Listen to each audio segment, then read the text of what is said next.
Souvent, Dieu ne tue pas nos ennemis. Il nous élève à leurs yeux. Madame Potiphar et puis Potiphar là.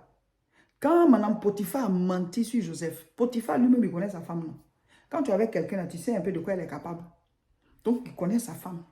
Mais quand même, par jalousie, sa femme dit que ah, ton esclave là, il a failli me violer. Ils ont mis Joseph en prison. Dieu n'a pas tué Potiphar. Dieu n'a pas tué Madame Potiphar, la mauvaise même. Dieu n'a pas tué. Qu'est-ce que Dieu a fait? Dieu a élevé Joseph devant eux.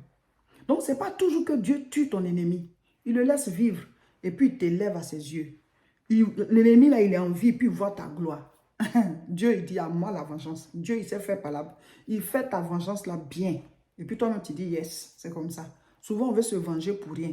Le Seigneur te dit laisse. Il y en a aussi, il te dit laisse juste comme ça. Et toi, tu te portes bien, ton cœur est libéré, tu enlèves cette rancœur-là, puis tu es épanoui. Dieu peut te dire que laisse tomber, pardonne et que ton cœur soit libre pour que tu profites de la vie qui est devant toi. Arrête de garder cette rancœur, cette rancune.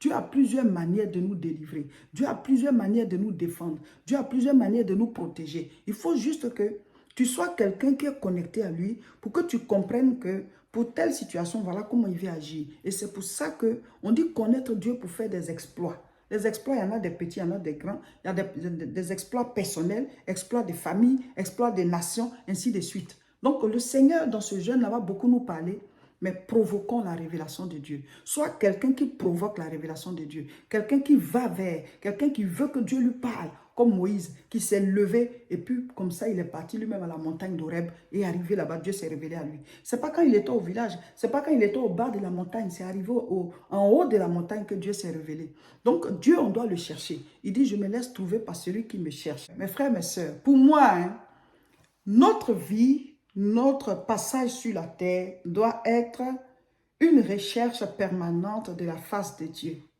J'ai connu Dieu, je veux grandir dans sa connaissance, je veux grandir dans sa révélation. Donc chaque jour, je cherche à le connaître à travers sa parole, à travers la prière, à travers les combats spirituels. Voilà, là on est dans un temps de jeûne, on suit le programme, chaque fois qu'on annonce si on peut le faire, on le fait.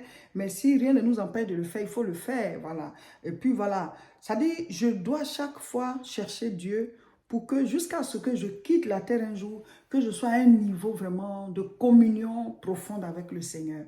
Donc normalement c'est comme ça. Notre vie doit être une recherche permanente de Dieu. Connaître Dieu, aller de gloire en gloire.